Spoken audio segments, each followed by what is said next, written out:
ಅಂದ್ರೆ ಧ್ಯಾನದಲ್ಲಿ ನನಗೆ ಅಲ್ಲಿ ಆಸ್ಟ್ರಲ್ ಟ್ರಾವೆಲ್ ಆಗಿತ್ತು, ಥರ್ಡ್ ಐ ಓಪನ್ ಆಗಿತ್ತು.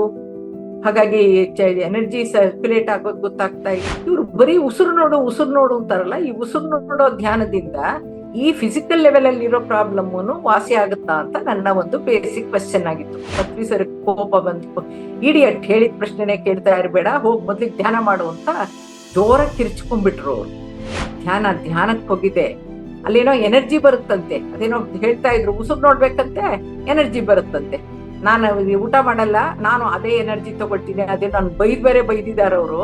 ಅದೇನ್ ಧ್ಯಾನನೋ, ಅದೇನ್ ಮಾಡ್ತಾರೋ, ಅದೇನಾಗುತ್ತೆ ನಾನು ನೋಡೇ ಬಿಡ್ತೀನಿ, ನನಗೆ ಊಟ ಬೇಡ, ನಾನು ಆ ಎನರ್ಜಿ ತಗೋತೀನಿ ಅಂತ ಬಾಗಿಲು ಹಾಕೊಂಡು ಧ್ಯಾನ ಕೂತ್ಕೊಂಡೆ. ಅವಳು ನನ್ನನ್ನು ಆರಿಸ್ಕೊಂಡು ಬಂದಿದ್ದಾಳೆ, ಅವಳು ಕರ್ಮನೆಲ್ಲ ಮಾಡಕ್ಕೋಸ್ಕರ ಅವಳು ಸಫರ್ ಮಾಡ್ತಾ ಇದ್ದಾಳೆ. ಅವಳು ಎಲಿವೇಟೆಡ್ ಸೋಲ್, ಅವಳು ನೀನ್ ಸ್ಪಿರಿಚುವಲ್ ಅಲ್ಲ, ನಿನ್ನ ಸ್ಪಿರಿಚುವಲ್ ಮಾಡಕ್ ಅವಳು ಬಂದಿದ್ದಾಳೆ. ಇದೆಲ್ಲ ಹೇಳಿದ್ದು ನಾನು ನೋಡ್ಬಿಟ್ಟು ಇವೆಲ್ಲ ಗೊತ್ತಾಗುತ್ತಾ? ಕಾರ್ಯಕ್ರಮದ ನಂತರ ವೇದಿಕೆ ಮೇಲಿಂದ ಇಳಿಯುವಾಗ ನಾನು ಪೂಜೆ ಕುರಿತು ಪತ್ರಿ ಸರ್ ಅವ್ರನ್ನ ಒಂದ್ ಪ್ರಶ್ನೆ ಕೇಳಿದೆ. ಅವ್ರು ಯಾಕೋ ಕೋಪಗೊಂಡು ಇಮಿಡಿಯೇಟ್ ಆಗಿ ನನ್ನ ಕೆನ್ನೆಗೆ ಒಂದೇಟ್ ಬಾರಿಸ್ಬಿಟ್ರು. ನನಗೆ ಶಾಕ್ ಆಯ್ತು.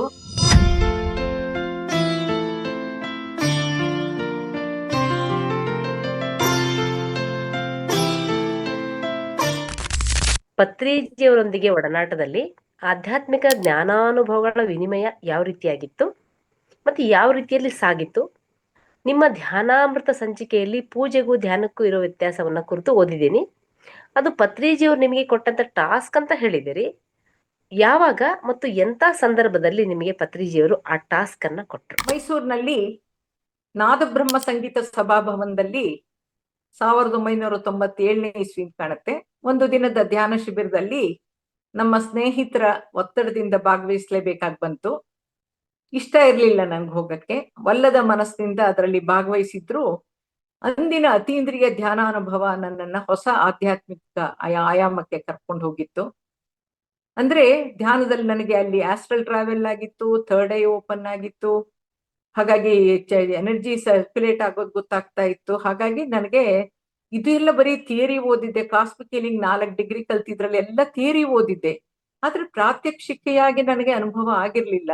ಆದ್ರೆ ಆ ದಿನದ ಆ ಶಿಬಿರದಲ್ಲಿ ನಂಗೆ ಆಸ್ಟ್ರಲ್ ಟ್ರಾವೆಲ್ ಆಗ್ಬಿಟ್ಟಿತ್ತು. ಹಾಗಾಗಿ ಬಹಳ ಸುಂದರವಾದ ಅನುಭವ ಆಗಿ ನಂಗೆ ಥರ್ಡ್ ಐ ಓಪನ್ ಆಗಿದ್ರಿಂದ ಅದು ತುಂಬಾನೇ ಆಸಕ್ತಿ ಬಂತು ಅದರಲ್ಲಿ. ಆಮೇಲೆ ಶಿಬಿರದ ಬಿಡುವಿನಲ್ಲಿ ನನಗೆ ಪತ್ರಿ ಸರ್ ಟೀಗೆ ಆಚೆ ಬಂದ್ರು, ಊಟಕ್ಕೆ ಆಚೆ ಬಂದ್ರು, ಮಧ್ಯಾಹ್ನ 3:30ಗೆ ಟೀಗೆ ಆಚೆಗೆ ಬಂದ್ರು. ಸೊ ಹಾಗೆಲ್ಲ ನನ್ನ ಹತ್ರ ನಂಗೆ ಪತ್ರಿ ಸರ್ ಬಗ್ಗೆ ಏನು ಗೊತ್ತಿಲ್ಲ. ನನ್ನ ಪ್ರಶ್ನೆ ಏನಿತ್ತು ಅಂದ್ರೆ, ನನ್ಗಾಗ್ಲೇ 3 ಆಪರೇಷನ್ ಆಗಿತ್ತು, 4ನೇ ಆಪರೇಷನ್ಗೆ ರೆಡಿ ಇತ್ತು. ಸೊ ಹಾಗಾಗಿ 4ನೇ ಡಿಗ್ರಿಗೆ ಜಾರಿದ್ದ ಗರ್ಭಕೋಶವು ಅಂತ ಫಿಸಿಕಲ್ ಲೆವೆಲ್ ಅಲ್ಲಿ ಇರೋ ಪ್ರಾಬ್ಲಮ್ಸ್ ಕೂಡ ಇವ್ರು ಬರೀ ಉಸಿರು ನೋಡು ಅಂತಾರಲ್ಲ, ಈ ಉಸಿರು ನೋಡೋ ಧ್ಯಾನದಿಂದ ಈ ಫಿಸಿಕಲ್ ಲೆವೆಲ್ ಅಲ್ಲಿ ಇರೋ ಪ್ರಾಬ್ಲಮ್ ವಾಸಿ ಆಗುತ್ತಾ ಅಂತ ನನ್ನ ಒಂದು ಬೇಸಿಕ್ ಕ್ವೆಶ್ಚನ್ ಆಗಿತ್ತು. ಆ ಪ್ರಶ್ನೆನ ಟೀನಲ್ಲೂ ಕೇಳಿದೆ, ಊಟದಲ್ಲೂ ಕೇಳಿದೆ, ಮಧ್ಯಾಹ್ನ ಕೇಳಿದೆ, 3:30 ಕೇಳಿದೆ, ತಿರ್ಗಿ 4:15 ಯಾವ್ದೋ ಸಿಗ್ತಾ ಕೇಳಿ.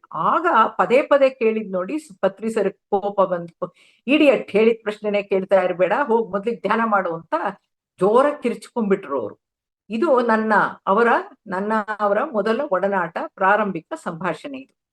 ಧ್ಯಾನದಿಂದ ಭೌತಿಕ ದೇಹದ ಯಾವುದೇ ಸಮಸ್ಯೆನೂ ವಾಸಿಯಾಗುತ್ತೆ ಅಂತ ಅವರು ಮೊದಲಿಗೆ ಹೇಳಿದ್ರು ನನಗೆ ನಂಬಿಕೆ ಇಲ್ಲ. ಸೊ ಅಪನಂಬಿಕೆಯಿಂದ 4ನೇ ಸಲನೂ ಅದೇ ಪ್ರಶ್ನೆ ಕೇಳಿದಾಗ ಅವ್ರು ನನ್ನನ್ನ ಇಡಿಯಟ್ ಅಂತ ಎಲ್ಲರ ಮುಂದೆ ಜೋರಾಗಿ ಬೈದಿದ್ರು.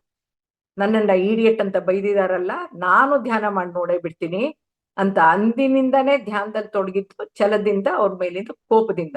ನಾನು ಕಾರ್ಯಕ್ರಮ ಮುಗಿಸ್ಕೊಂಡು ಮನೆಗೆ ಬಂದೆ. ನಮ್ ತಾಯಿ ಇದ್ದವರು, ಬಾಮ ಅದೇನ್ ತಿಂತೀಯೋ ತಿನ್ಬಿಟ್ಟು ಆಮೇಲೆ ನಿಂದೇನ್ ಕೆಲಸ ಇದೆಯೋ ಮಾಡ್ಕೋ ಅಂದ್ರು. ಅಮ್ಮ, ನಾನು ಇವತ್ತು ಎಲ್ಲಿಗೆ ಹೋಗಿದ್ದೆ ಗೊತ್ತಾ? ಧ್ಯಾನಕ್ಕೆ ಹೋಗಿದ್ದೆ.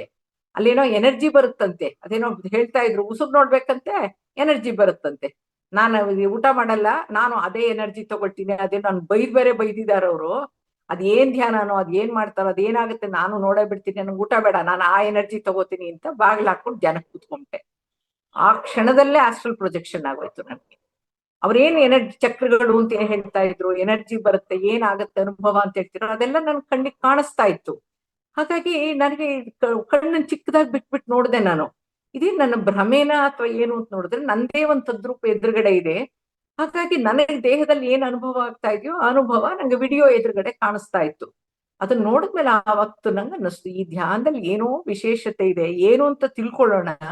ಒಟ್ಟಲ್ಲಿ ಏನೋ ಒಂದು ಆ ಕ್ಷಣದಲ್ಲೇ ನನಗೆ ಅನುಭವಕ್ಕೆ ಬರ್ತಾ ಇದೆ ಅಂದ್ಮೇಲೆ ಏನೋ ಇರ್ಲೇಬೇಕು ಅಂತಾಯ್ತು. ಸೊ ಶಿಬಿರದ ಮಾರನೇ ದಿವಸ ಅವರು ತಂಗಿದ್ದ ಕಾರ್ಯಕ್ರಮದ ಆಯೋಜಕರ ಮನೆಯಿಂದಾನೆ ಅವ್ರ ಮೂಲಕನೇ ನನಗೆ ಪತ್ರಿ ಸರ್ ನನಗೆ ಫೋನ್ ಮಾಡ್ಬಿಟ್ಟು ಕೇಳಿದ್ರು, ಮುಂದಿನ ಸಲ ಬಂದಾಗ ನಿಮ್ಮ ಮನೇಲೇ ಇರ್ತೀನಿ, ನಿಂಗೆ ತುಂಬಾ ಪ್ರಶ್ನೆಗಳಿದೆಯಲ್ಲ ಕೇಳುವಂತೆ ಅಂದ್ರು. ಆಗ ನನ್ಗೆ ಆಶ್ಚರ್ಯ ಆಯ್ತು, ಭಯಾನೂ ಆಯ್ತು ಒಂದ್ ಕಡೆ. ಆಶ್ಚರ್ಯ ಯಾಕಾಯ್ತು ಅಂದ್ರೆ ನನಗ್ ನೂರಾರು ಪ್ರಶ್ನೆ, ಯಾಕಂದ್ರೆ ಯಾವಾಗ್ಲೂ ಪ್ರಶ್ನೆಗಳು ಹುಟ್ಟೋದು. ಸೊ ಇವತ್ ನನ್ ಧ್ಯಾನದಲ್ಲಿ ಅನುಭವ ಆಯ್ತು, ಅದ್ ಹೇಗಾಯ್ತು, ಯಾಕಾಯ್ತು ಅಂತ ಅದ್ರ ಬಗ್ಗೆ ಪ್ರಶ್ನೆ. ಮತ್ತೆ ಪತ್ರಿ ಸರ್ ಅಷ್ಟೊಂದು ಗುರು ಅಂತ ಹೇಳಿದ್ಮೇಲೆ, ಟೀಚರು ಅಂತಂದ್ಮೇಲೆ ಗಡ್ಡ ಬಿಟ್ಟಿದ್ದಾರೆ, ಸನ್ಯಾಸಿ ತರ ಇದ್ದಾರೆ, ಇದೇನ್ ಹಿಂಗ್ ಸಿಡುಕ್ತಾರಲ್ಲ ಇವ್ರು ಒಬ್ರು ಗುರುನಾ ಅಂತ ಅದು ಒಂದ್ ಪ್ರಶ್ನೆ ಇತ್ತು ನಂಗೆ. ಸೊ ಹಂಗಾಗಿ ಎಷ್ಟೊಂದು ಪ್ರಶ್ನೆ ಐತೆ ನನ್ನ ಮನಸ್ಸಲ್ಲಿ ವರ್ಕ್ ಆಗ್ತಾ ಇರೋದು ಅವ್ರಿಗಲ್ಲಿ ಗೊತ್ತಾಗಿದೆ. ಅವ್ರು ಫೋನ್ ಮಾಡ್ಬಿಟ್ಟು ನಾನು ನೆಕ್ಸ್ಟ್ ಟೈಮ್ ಮೈಸೂರಿಗೆ ಬಂದಾಗ ನಿಮ್ಮ ಮನೇಲೇ ಇರ್ತೀನಿ, ನಿಂಗೆ ತುಂಬಾ ಪ್ರಶ್ನೆಗಳಿದೆಯಲ್ಲ ಪ್ರಶ್ನೆಗೆಲ್ಲ ಕೇಳುವಂತೆ ಅಂತ ಹೇಳಿದ್ರು.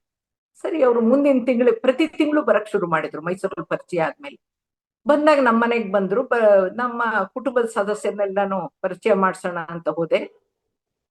ಮಾಡಿಸುವಾಗ ನನ್ನ ಎರಡನೇ ಮಗಳನ್ನ ತೋರಿಸ್ಬಿಟ್ಟು ನನಗೆ ಈ ಮಗಳದೇನೆ ಪ್ರಾಬ್ಲಮ್ ಅಂತ ಹೇಳ್ದೆ, ಅಷ್ಟೇ ಹೇಳ್ದೆ. She is the only problem ಅಂತ ಅಷ್ಟೇ ಹೇಳಿದ್ರು. ಕೂಡ್ಲೆ ಕಿರ್ಚ್ಕೊಂಡು ಧ್ವನಿಲಿ, she is not a problem, you are a problem to her because you are not spiritual ಅಂತ ಅಂದ್ರು. She is a highly evolved soul, she has come through you to make you spiritual, she is in suffering because she has chosen to burn all her karmas in this incarnation ಅಂತ ಸಿಡುಕೊಂಡು ಹೇಳಿದ್ರು. ನನಗೆ ನಾನ್ ಮಾತೇ ಆಡಕ್ಕಾಗ್ದಂಗ್ ಮಾತು ನಿಂತೋಯ್ತು. ಯಾಕೆಂದ್ರೆ ಪತ್ರಿ sir ಹೇಳಿದ ವಿಷಯಗಳೆಲ್ಲವೂ ನನ್ಗೆ ಹೊಸತಾಗಿತ್ತು. ಏನಂತ, ಅವಳು ನನ್ನನ್ನು ಆರಿಸ್ಕೊಂಡ್ ಬಂದಿದ್ದಾಳೆ, ಅವಳ ಕರ್ಮನೆಲ್ಲ ಮಾಡಕ್ಕೋಸ್ಕರ ಅವಳು ಸಫರ್ ಮಾಡ್ತಾ ಇದ್ದಾಳೆ, ಅವಳು ಎಲಿವೇಟೆಡ್ ಸೋಲ್, ಅವಳು ನೀನ್ ಸ್ಪಿರಿಚುವಲ್ ಅಲ್ಲ, ನಿನ್ನ ಸ್ಪಿರಿಚುವಲ್ ಮಾಡಕ್ ಅವಳು ಬಂದಿದ್ದಾಳೆ. ಇದೆಲ್ಲ ಹೇಳಿದ್ದು ನಾನು ನೋಡ್ಬಿಟ್ಟು ಇವೆಲ್ಲ ಗೊತ್ತಾಗತ್ತಾ, ಇದೆಲ್ಲ ಹೆಂಗ್ ಹೇಳ್ತಾರೆ, ಕ್ಷಣದಲ್ಲಿ ಏನು ನೋಡಿಲ್ಲ ಮಾತಾಡಿಲ್ಲ ಇಷ್ಟು ವಿಚಾರ ಹೇಳ್ತಾ ಇದ್ದಾರಲ್ಲ ಅಂತಂದ್ಬಿಟ್ಟು ನನ್ಗೆ ಪ್ರಶ್ನೆ, ಅವಳು ಯಾರು, ಅವಳಿಗೆ ಯಾಕೆ ಈ ತರದ ಅನಾರೋಗ್ಯ, ಯಾಕೆ ಹುಟ್ಟಿದಾಳೆ, ನನಗೆ ಯಾಕೆ ಹುಟ್ಟಿದಾಳೆ, ಅವಳು ಹುಟ್ಟಿನ ಉದ್ದೇಶ ಏನು ಅಂತ ಇವ್ರಿಗೆ ಹೇಗ್ ಗೊತ್ತಾಯ್ತು, ಅವ್ರಿಗೆ ತಿಳಿದಿದ್ದಾದ್ರೂ ಹೇಗೆ, ಕರ್ಮನ ಸುಟ್ಕೊಳ್ಳೋದು ಅಂದ್ರಲ್ಲ, ಹೆಂಗ್ ಸುಟ್ಕೊಳ್ಳೋದು ಅಂತೆಲ್ಲ ಪ್ರಶ್ನೆಗಳು. ನನಗೆ ಇಡಿಯಟ್ ಅಂತ ಬೇರೆ ಬೈದಿದ್ದಾರೆ ಅವರು ಅಂದ್ಬಿಟ್ಟು. ಈ ದಿನ ನಮ್ಮನೆಗೆ ಬಂದಾಗ 10 ನಿಮಿಷದಲ್ಲೇ ನನ್ನ ಮಗಳಿಗೆ ಸಮಸ್ಯೆ ಅಂತ ಅಂದ್ಬಿಟ್ರು. ಅಂದ್ರೆ ಅವಳು ನನಗ್ ಸಮಸ್ಯೆ ಅಂದಿಕ್ಕೆ ಅವಳೆಲ್ಲ ಸಮಸ್ಯೆ, ನೀನೇ ಅವಳಿಗೆ ಸಮಸ್ಯೆ ಅಂದ್ಬಿಟ್ರಲ್ಲ, ಅದ್ ನಂಗೆ ತಲೆನಲ್ಲಿ ಹುಳು ಬಿಟ್ಟಂಗ ಆಗೋಯ್ತು. ನಂಗೆ ತುಂಬಾ ಬೇಜಾರಾಗೋಕ್ ಶುರು ಆಯ್ತು. ಏನ್ ಅವ್ರ ಹತ್ರ ಮಾತಾಡಕ್ಕೂ ಭಯ. ಯಾಕೆಂದ್ರೆ ಏನ್ ಬೈತಾರ, ಅಲ್ಲಿ ಇಡಿಯಟ್ ಅಂತ ಬೈದ್ರು, ಇಲ್ಲಿ you are a problem to her ಅಂತ ಬೈದ್ರು, ಇನ್ನೇನ್ ಬೈತಾರೋ ಅಂತ ಮೌನವಾಗಿ ಮೂಕಳಾಗಿ ನಿಂತ್ಕೊಂಡ್ಬಿಟ್ಟೆ. ಆಮೇಲೆ ಪತ್ರಿ ಸರ್ರೆ ಎಲ್ರನ್ನು ಕೂತ್ಕೊಳ್ಳೋಕ್ ಹೇಳ್ಬಿಟ್ಟು ನನ್ನನ್ನು ಕರೆದು ಒಂದು ಕಾನ್ಸೆಪ್ಟ್ ಕೊಟ್ರು. ಆತ್ಮ ಈ ಭೂಮಿ ಮೇಲೆ ಜನ್ಮ ತಗೊಳಕ್ ಮುಂಚೆ ಹೇಗೆ ತಾಯಿನ ಆಯ್ಕೆ ಮಾಡ್ಕೊಳುತ್ತೆ ಅನ್ನೋ ಪರಿಕಲ್ಪನೆಯನ್ನು ವಿವರಿಸಿದ್ರು. ಕರ್ಮದ ಬಗ್ಗೆ, ಕರ್ಮ ಸಿದ್ಧಾಂತದ ಬಗ್ಗೆ ಅರಿವೇ ಇಲ್ಲದಿದ್ದ ನನಗೆ ಆ ದಿನದ ಪ್ರಶ್ನೆಗಳಿಗೆ ಉತ್ತರಿಸಿದ್ರು. ಕೂಡ್ಲೆ ಅವ್ರು ಏನ್ ಹೇಳಿದ್ರು, ನಾನೇನ್ ಅರ್ಥ ಮಾಡ್ಕೊಂಡಿದ್ದೆ ಅನ್ನೋದನ್ನ ಇಲ್ಲಿರೋ ಎಲ್ರಿಗೂ ಕನ್ನಡದಲ್ಲಿ ಹೇಳು ಅಂತ ನನ್ನ ಹತ್ರ ಹೇಳಿಸ್ಬಿಟ್ಟು ನನಗೆ ಖುಷಿಯಾಗಿ ಹೇಳಿದ್ರು, you have understood whatever I have explain, ನಾನೇನು ಇಲ್ಲಿ ಎಕ್ಸ್ಪ್ಲೈನ್ ಮಾಡಿದೆಲ್ಲ ನಿಂಗೆ ಅರ್ಥ ಆಗಿದೆ. This is spiritual science, this is how you have entered into spirituality through your daughter. ನೀನ್ ಹೇಗೆ ನಿನ್ನ ಮಗಳ ಮೂಲಕ ನೀನ್ ಹೇಗೆ ಆಧ್ಯಾತ್ಮಕ್ಕೆ ಎಂಟರ್ ಆಗಿದೆಯಾ ನೀನು ಅನ್ನೋದು ಇದೇನೇನೆ. Your purpose of being born may be understood by yourself in course of time ಅಂದ್ರು.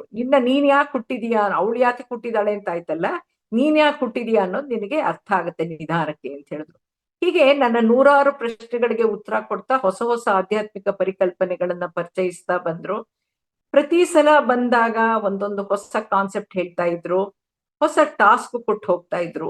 ಹೇಗ್ ಕೊಡ್ತಾ ಇದ್ರು ಟಾಸ್ಕ್ ಅಂದ್ರೆ, ವಿಷಯ ಕೊಟ್ಬಿಟ್ಟು ಅದ್ರ ಬಗ್ಗೆ ಯಾವ ಪುಸ್ತಕ ಓದ್ಬೇಕು ಅಂತನೋ, ಅಥವಾ ಅದ್ರ ಬಗ್ಗೆ ನಿನಗೇನೇನ್ ಗೊತ್ತಾ ಎಲ್ಲಾನು ಸೇರಿಸ್ಬಿಟ್ಟು ಒಂದು ಲೇಖನ ಬರೆದಿಡು ಅಂತಾನೋ, ಅಥವಾ 20 ಮಕ್ಳಿಗೆ ಧ್ಯಾನ ಹೇಳ್ಕೊಟ್ಬಿಟ್ಟು ಅವ್ರ ಅನುಭವನ ಕೇಳ್ಕೊಂಡು ಅದೆಲ್ಲ ಬರ್ದಿಡು ಅಂತಾನೋ ಟಾಸ್ಕ್ ಕೊಟ್ಬಿಟ್ಟು ಫಾಲೋ ಅಪ್ ಮಾಡ್ತಾ ಇದ್ರು. ತಪ್ಪುಗಳನ್ನು ತಿದ್ದುತ್ತಾ ಇದ್ರು. ಅವ್ರ ಜ್ಞಾನಕ್ಕೆ, ಅವರ ಪರಿಕಲ್ಪನೆಗಳಿಗೆ, ಅವರ ವಿವರಣೆಗೆ ನಾನು ಮಾರು ಹೋಗಿ, ಅವರು ಬೈದ್ರು, ಹೊಡೆದ್ರು, ಅದು ನನಗೆ ಆಶೀರ್ವಾದ. ಅವರೇ ನನ್ನ ಆಧ್ಯಾತ್ಮಿಕ ಗುರುಗಳು, ಅವರೇ ನನ್ನ ಅಜ್ಞಾನವನ್ನ ಅಳಿಸುವಂತ ಆತ್ಮ ಗುರುಗಳು ಅನ್ನೋ ಭಾವನೆಯೊಂದಿಗೆ ನನ್ನ ಜ್ಞಾನವನ್ನ ಹೆಚ್ಚಿಸ್ಕೊಂಡು ಆಧ್ಯಾತ್ಮಿ ಆಗುವಂತ ಉದ್ದೇಶನೇ ಅವರೊಂದಿಗಿನ ಒಡನಾಟಕ್ಕೆ ಕಾರಣ.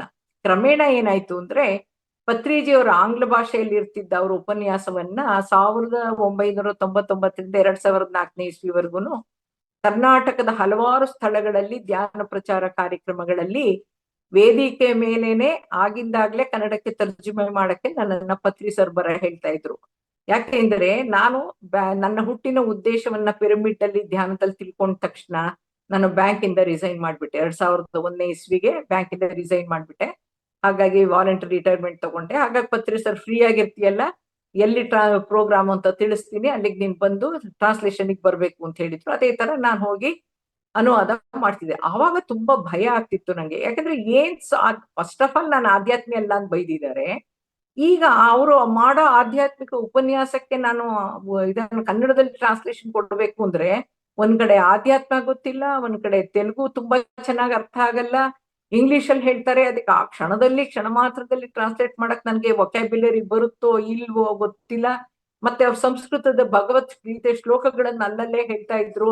ನನಗ್ ಸಂಸ್ಕೃತ ಬರಲ್ಲ, ನಾ ಭಗವದ್ಗೀತೆ ಓದಿಲ್ಲ. ನನ್ನ ಅಜ್ಞಾನ ಯಾವಾಗ ಎಲ್ಲ ಪ್ರಕಟಗೊಳ್ಳುತ್ತೋ, ಯಾವಾಗ ಅವರು ಬೈತಾರೋ ಅಂತ ಭಯ ಆಗ್ತಾ ಇತ್ತು ನಮ್ಗೆ. ಆದ್ರೂ ಕಿವಿ ಕೊಟ್ಟು ಕೇಳಿಸ್ಕೊಂಡು ಆದಷ್ಟು ಸರಿಯಾಗಿ ತರ್ಜುಮೆ ಮಾಡಕ್ಕೆ ಪ್ರಯತ್ನ ಪಡ್ತಿದ್ದೆ. ಅವರು ಸಾಕಷ್ಟು ಸಲ ನನ್ನ ತರ್ಜುಮೆಯನ್ನ ಭೇಷ್ ಅಂತ ಮೆಚ್ಕೊಂಡಿದ್ದು ಇದೆ. 1998ರಲ್ಲಿ ಆಂಧ್ರದಲ್ಲಿ ನಡೀತಿದ್ದ ಎಲ್ಲಾ ಕಾರ್ಯಕ್ರಮಗಳನ್ನು ಮೈಸೂರಿನಿಂದ 8-10 ಜನ ಹೋಗ್ತಾ ಇದ್ವಿ. 2001ರಲ್ಲಿ ಕರ್ನೂಲಿನ ಪಿರಮಿಡ್ ಧ್ಯಾನದಲ್ಲಿ ನನ್ನ ಹುಟ್ಟಿನ ಉದ್ದೇಶ ತಿಳ್ಕೊಂಡವಳು ಕೆಲಸ ಬಿಟ್ಬಿಟ್ಟು ಜ್ಞಾನ ಪ್ರಚಾರ ಕಾರ್ಯಕ್ರಮದಲ್ಲಿ ಭಾಷಣಗಳನ್ನ ವೇದಿಕೆಯಲ್ಲಿ ತರ್ಜುಮೆ ಮಾಡೋ ಕೆಲಸದಲ್ಲಿ ನನ್ನನ್ನ ಸಂಪೂರ್ಣವಾಗಿ ತೊಡಗಿಸ್ಕೊಂಡಿದ್ದೆ. ಆವತ್ತು ಹೊಸಪೇಟೆಗೂ ಅದೇ ಕಾರ್ಯ ಮೇಲೆ ಹೋಗಿದ್ದೆ ನಾನು. ಪೂಜೆ ಮತ್ತು ಧ್ಯಾನದ ಸಂಬಂಧಪಟ್ಟಂಗೆ ಟಾಸ್ಕ್ ನನಗೆ ಪತ್ರಿ ಸರ್ ಕೊಟ್ಟಿದ್ದು ಕೂಡ ಹೊಸಪೇಟೆನಲ್ಲೇನೆ.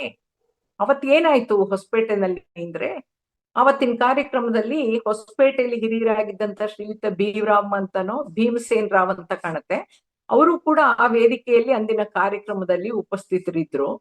ಕಾರ್ಯಕ್ರಮದ ನಂತರ ವೇದಿಕೆ ಮೇಲಿಂದ ಇಳಿಯುವಾಗ ನಾನು ಪೂಜೆ ಕುರಿತು ಪತ್ರಿ ಸರ್ ಅವ್ರನ್ನ ಒಂದ್ ಪ್ರಶ್ನೆ ಕೇಳಿದೆ. ಅವ್ರು ಯಾಕೋ ಕೋಪಗೊಂಡು ಇಮಿಡಿಯೇಟ್ ಆಗಿ ನನ್ನ ಕೆನ್ನೆಗೆ ಒಂದೇಟ್ ಬಾರಿಸ್ಬಿಟ್ರು. ನನಗೆ ಶಾಕ್ ಆಯ್ತು. ನಾನು ತಬ್ಬಿಬ್ಬಾಗ್ಬಿಟ್ಟೆ. ಯಾಕೆಂದ್ರೆ ಕೇವಲ ಕೆಲವೇ ನಿಮಿಷಗಳ ಮುಂಚೆ ವೇದಿಕೆಯಲ್ಲಿ ಅವರ ಉಪನ್ಯಾಸದ ನನ್ನ ತರ್ಜುಮೆ ಹಾಗೂ ಸ್ವಾಧ್ಯಾಯದಲ್ಲಿ ಅಧ್ಯಯನ ಮಾಡ್ಬೇಕಾಗಿದ್ದಂತ ಆಧ್ಯಾತ್ಮಿಕ ಗ್ರಂಥಗಳ ಪಟ್ಟಿನ ಒಂದ್ರ ಹಿಂದೆ ಅವರು ಫಾಸ್ಟ್ ಆಗಿ ಹೇಳಿದ್ರು. ಅವ್ರು ಹೇಳಿದ ಅನುಕ್ರಮದಲ್ಲೇ ಅದೇ ಧಾಟಿಯಲ್ಲಿ ಅಷ್ಟೇ ವೇಗದಲ್ಲಿ ನಾನು ರಿಪೀಟ್ ಮಾಡಿದ್ದನ್ನ ಮೆಚ್ಚಿ ನನಗೆ ಭೇಷ್ ವಂಡರ್ಫುಲ್ ಅಂದ್ಬಿಟ್ಟು you will overtake me one day ಅಂತ ವೇದಿಕೆಯಲ್ಲೇ ನನ್ ಬೆನ್ ತಟ್ಟಿದ್ದವರು ಅದ್ಯಾಕ್ ನನ್ ಕೆನ್ನೆಗೆ ಹೊಡೆದ್ರು ಅಂತ ನನ್ಗೆ ಗೊತ್ತಾಗದೇನೆ ನಂಗೆ ಅಳು ಬಂದ್ಬಿಡ್ತು. ನಾನು ಅಳುತ್ತಾನೆ ಶಿವಮೊಗ್ಗಕ್ಕೆ ಹಿಂತಿರುಗೋ ಸಿದ್ಧತೆಯಲ್ಲಿ ಇದ್ದೆ. 10 ನಿಮಿಷದ ನಂತರ ಪತ್ರಿ ಸರ್ ನನ್ನ ಹತ್ರ ಬಂದು, are you still weeping? Weep. Pyramid master should not pose wrong questions ಅಂದ್ರು. Pyramid master should always be ready with the answers and not questions. They should be brim with perfect truthful knowledge and be in a position to guide the people. Truth should remain a truth forever. Truth should be made known to people fearlessly ಅಂತ ಹೇಳಿದ್ರು. ಆಮೇಲೆ ನಂಗೆ ಹೇಳಿದ್ರು, do you know why I have slapped you? Listen ಅಂದ್ಬಿಟ್ಟು ಹೇಳಿದ್ರು. ಏನಂತ? The blockage in you for spiritual growth and perfection has been removed. Now you are open to cosmos. You can connect to the higher worlds and search for truth yourself.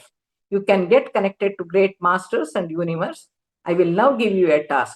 You will have to find the difference between puja and meditation. In meditation ಅಂತ ಹೇಳಿ I'll give you 2 days time ಅಂತ ಹೇಳಿ ಒಂದು task ಕೊಟ್ರು. ಅಂದ್ರೆ ಪತ್ರಿ sir ನನ್ನ ಹತ್ರ ಬಂದು ನಾನು ಅಳ್ತಾ ಇಳಿದ್ಬಿಟ್ನಲ್ಲ, ಇನ್ನೂ ಅಳ್ತಾ ಇದೀಯಾ? ಅಳು. ಪಿರಮಿಡ್ ಮಾಸ್ಟರ್ಸ್ ತಪ್ಪಾದ ಪ್ರಶ್ನೆಗಳನ್ನು ಕೇಳಬಾರ್ದು.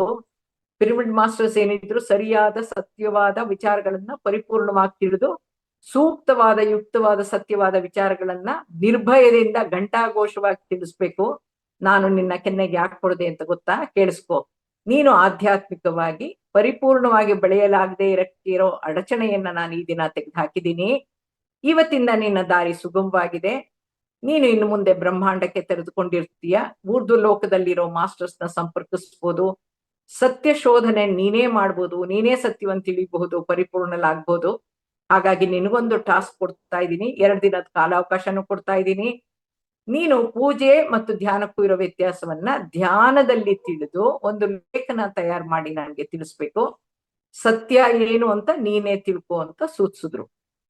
ನನಗೆ ಒಂದು ಕಡೆ ನನ್ನಲ್ಲಿರೋ ಬ್ಲಾಕೇಜಸ್ ರಿಲೀಸ್ ಆಯ್ತಲ್ಲ ಅಂತ ಖುಷಿ ಆಯ್ತು, ಆನಂದ ಆಯ್ತು. ಇನ್ನೊಂದು ಕಡೆ ಧ್ಯಾನದಲ್ಲಿ ತಿಳ್ಕೊ ಅಂದ್ರಲ್ಲ, ಕಣ್ಣು ಮುಚ್ಚಿ ಧ್ಯಾನ ಮಾಡಿದ್ರೆ ತಿಳ್ಕೊಳ್ಳೋದು ಹೇಗೆ? ಅಥವಾ ತಿಳಿದಿದ್ದ ವಿಚಾರಗಳನ್ನ ಕಣ್ಮುಚ್ಕೊಂಡು ಬರೆಯೋದಾದ್ರೂ ಹೇಗೆ? ಕಣ್ ಬಿಡೋ ಹಂಗಿಲ್ಲ, ಬರೆಯೋದು ಹೇಗೆ ಅಂತ ಆಶ್ಚರ್ಯನೂ ಅನುಮಾನನೂ ಮೂಡ್ತು. ಹೇಗೆ ಅಂತ ಯೋಚಿಸುವಾಗ್ಲೇ ಪತ್ರಿ ಸರ್ ಅವರು ನನ್ನ ಅನುಮಾನವನ್ನ ಗ್ರಹಿಸಿ ಅಲ್ಲೇ ಒಂದು ಗೈಡೆನ್ಸ್ ಕೊಟ್ರು. ಏನಂತ? ಲಘು ಆಹಾರವನ್ನ ಸೇವಿಸಿ, ರೈಟಿಂಗ್ ಪ್ಯಾಡು ಪೆನ್ನು ಸಿದ್ಧ ಮಾಡ್ಕೋ, ನಿನ್ನ ಪ್ರಶ್ನೆಯನ್ನ ಕಾಸ್ ಮಾಸ್ಕ್ ಹಾಕ್ಬಿಟ್ಟು ಮಾಸ್ಟರ್ಸ್ಗೆ ಕನೆಕ್ಟ್ ಮಾಡ್ಕೊಂಡು ಧ್ಯಾನಕ್ಕೆ ಕೂತ್ಕೋ, ಜ್ಞಾನಧಾರೆ ಹರಿದ್ ಬರ್ತಾ ಇರುತ್ತೆ, ಮಧ್ಯೆ ಏನು ಪ್ರಶ್ನಿಸ್ಬೇಡ, ಜ್ಞಾನ ಪಾತ್ರೆ ತುಂಬುತ್ತೆ, ಧ್ಯಾನದಿಂದ ಹೊರ ಬಂದಾಗ ಆ ಕ್ಷಣದಲ್ಲೇ ಅವೆಲ್ಲವನ್ನ ಬರೆದಿಡೋವರೆಗೂ ಯಾರೊಂದಿಗೂ ಮಾತಾಡ್ಬೇಡ, ಇದೇ ನಿನಗೆ ನಾನು ಕೊಡ್ತಾ ಇರೋ task, you are the right person for this task, I am sure you will do it ಅಂದ್ಬಿಟ್ಟು, ಮಾಡ್ತೀಯಾ ತಾನೆ ಅಂತ ಕೇಳಿದ್ರು. ಖಂಡಿತ ಅಂತ ಹೇಳಿದೆ. ನನ್ನ ಬೆನ್ನು ತಟ್ಟಿ ಕಳಿಸ್ಕೊಟ್ರು. ಶಿವಮೊಗ್ಗಕ್ಕೆ ವಾಪಸ್ ಬಂದವಳೆ ಪತ್ರಿ ಸರ್ ಕೊಟ್ಟಿದ್ದ ಟಾಸ್ಕ್ ನ ಕೈ ಎತ್ಕೊಂಡೆ. ಪತ್ರಿ ಸರ್ ಅವರ ಆಜ್ಞೆಯನ್ನ ವಿಧೇಯತೆಯಿಂದ ಶಿರಬಾಗಿ ಪಾಲಿಸಿದೆ. ಅವರ ಸೂಚನೆ ಮೇರೆಗೆ ನಾನು ಧ್ಯಾನದಲ್ಲಿ ಗ್ರಹಿಸಿದ ಅಂಶಗಳನ್ನ ಧ್ಯಾನದಿಂದ ಆಚೆ ಬಂದು ಮೌನ ಮುಂದುವರಿಸಿ ಧ್ಯಾನದಲ್ಲಿ ಮೂಡಿ ಬಂದ ಮಾಹಿತಿಗಳನ್ನೆಲ್ಲ ಬರೆದಿಟ್ಟೆ.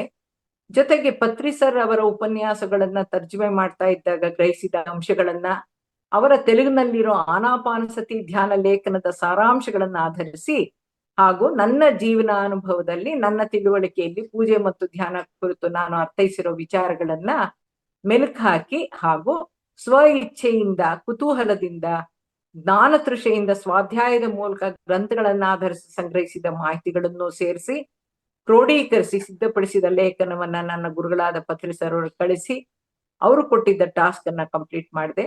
ಅವರಿಂದ ತಿದ್ದುಪಡಿಯಾಗಿ ಬಂತು. ಅವರು ಸ್ಪಷ್ಟೀಕರಣ ನೀಡಿ ನನ್ನ ಪೂಜೆ ಮತ್ತು ಧ್ಯಾನ ಕುರಿತ 36 ವ್ಯತ್ಯಾಸಗಳನ್ನು ಒಳಗೊಂಡ ಲೇಖನವನ್ನ ಸಮ್ಮತಿಸಿ ನಾನು ಧ್ಯಾನಾಮೃತ ಅನ್ನೋ ಸಂಚಿಕೆಯನ್ನ ಹೊರತರ್ತಾ ಇದ್ನಲ್ಲ, ಆ ಸಂಚಿಕೆಯಲ್ಲಿ ಪ್ರಕಟಿಸಕ್ಕೆ ಪರ್ಮಿಷನ್ ಕೊಟ್ರು.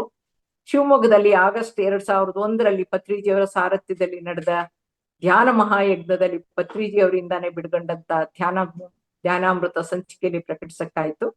ಇನ್ನು ಹೆಚ್ಚಿನ ವಿಷಯಗಳನ್ನ ಭಗವದ್ಗೀತೆ, ಸ್ಕಂದ ಪುರಾಣದ ಗುರುಗೀತೆ ಇತ್ಯಾದಿ ಗ್ರಂಥಗಳನ್ನು ರೆಫರ್ ಮಾಡಿ ಸುದೀರ್ಘ ಸವಿವರವಾದ ಲೇಖನವನ್ನ ತಯಾರು ಮಾಡಿ ಪತ್ರಿ ಸರ್ ಅನುಮತಿಯನ್ನು ಶಿವಮೊಗ್ಗದ ಡಾಕ್ಟರ್ ಗಿರಿಸ್ವಾಮಿ ಅವರ ಮನೆಯಲ್ಲಿ ಪಡ್ಕೊಂಡೆ. ಯಾವಾಗ ಅಂದ್ರೆ 2020ರಲ್ಲಿ. ಅವರು 2022ರಲ್ಲಿ ದೇಹ ತ್ಯಜಿಸಿದ್ರು. 2020ರಲ್ಲಿ ಶಿವಮೊಗ್ಗಕ್ಕೆ ಬಂದಿದ್ದಾಗ ನಮ್ಮ ಮೈಸೂರಿಂದ ಶಿವಮೊಗ್ಗಕ್ಕೆ ನಾನು ನಮ್ಮ ಮನೆಯವರು ಹೋಗಿದ್ವಿ. ಅಲ್ಲಿ ಅದರ ಬಗ್ಗೆ ಕನ್ಫರೆನ್ಸ್ ತಗೊಂಡು ತೋರಿಸಿದ್ದೆ. ಆ ಅನುಭವ ಪೂರಿತ ವಿಚಾರಗಳನ್ನ ಪತ್ರಿ ಸರ್ ಅವರ ಪರಿಕಲ್ಪನೆಗಳನ್ನ ನಾನು ಇವತ್ತು ನಿಮ್ಮೊಂದಿಗೆ ಹಂಚ್ಕೊಳ್ತಾ ಇದ್ದೇನೆಯೇ ಹೊರತು ಯಾವ ಪ್ರಶ್ನೋತ್ತರ ಕೂಡ ಚರ್ಚೆಯ ವಿಷಯನೂ ಅಲ್ಲ, ಆಕ್ಷೇಪಿತ ವಾದ ವಿವಾದದ ವಿಷಯ ವಸ್ತು ಕೂಡ ಅಲ್ಲ. ಅವು ನನ್ನ ಧ್ಯಾನಾನುಭವ ಮತ್ತು ಜ್ಞಾನ ಸಂಗ್ರಹ ಮಾತ್ರ ಅಂತ ಸ್ಪಷ್ಟೀಕರಿಸ್ತಾ ಇದ್ದೀನಿ. ಆ ದಿನ ಪತ್ರಿ ಸರ್ ಏನಂದಿದ್ರು ಅಂದ್ರೆ, ನಾನು ಅವ್ರಿಗೆ ಇದನ್ನ ಆರ್ಟಿಕಲ್ ತೋರಿಸ್ಬಿಟ್ಟು ಈ ತರ ವಿಚಾರ ಕಲೆಕ್ಟ್ ಮಾಡಿದೀನಿ ಅಂತ. You are a master and whatever the master says is the truth, go ahead, you don't need any approval ಅಂತ ಹೇಳಿದ್ರು. ಅಂದ್ರೆ ನೀನೇ ಪಿರಮಿಡ್ ಮಾಸ್ಟರ್ಸ್ ಎಲ್ಲರೂ ಸತ್ಯನೇ ಬರೆಯೋದು, ಹಾಗಾಗಿ ನೀನು ಬರೆದಿರೋದು ಏನಿದೆಯೋ ಅದು ಕರೆಕ್ಟ್ ಆಗಿದೆ, ನೀನು ನನ್ನ ಅಪ್ರೂವಲ್ ತಗೋಬೇಕಾಗಿಲ್ಲ, ಯು ಗೋ ಅಹೆಡ್ ಅಂತ ಹೇಳಿದ್ರು. ಇನ್ನು ಮುಂದೆ ಯಾವುದೇ ಲೇಖನಕ್ಕೆ ನನ್ನ ಅಪ್ರೂವಲ್ ಕೇಳ್ಬೇಡ ಅಂತಂದಿದ್ರು. ನಾನು PSSM ಆಂದೋಲನದ ಅಡಿಯಲ್ಲಿ PMC ಬಾಗಲಕೋಟ್ ಕೋರಿಕೆಯ ಮೇರೆಗೆ ನಮ್ಮ ಪಿರಮಿಡ್ ಮಾಸ್ಟರ್ಸ್ ಒಂದಿಗೆ ನನ್ನ ಧ್ಯಾನಾನುಭವವನ್ನ ನನ್ನ ಪರಿಮಿತ ಜ್ಞಾನದ ಪರಿಧಿಯಲ್ಲಿ ಈ ಪ್ರಶ್ನೋತ್ತರ ಸೆಷನ್ ನಲ್ಲಿ ಭಾಗಿಯಾಗಿ ವಿಚಾರ ವಿನಿಮಯ ಮಾಡ್ಕೊಳ್ತಾ ಇದ್ದೀನಿ ಅಷ್ಟೇ. ಇದೇ ಪತ್ರಿಜಿಯವರೊಂದಿಗಿನ ಒಡನಾಟ ಮತ್ತು ಅವರೊಂದಿಗಿನ ಜ್ಞಾನ ವಿನಿಮಯದ ವಿಧಾನ.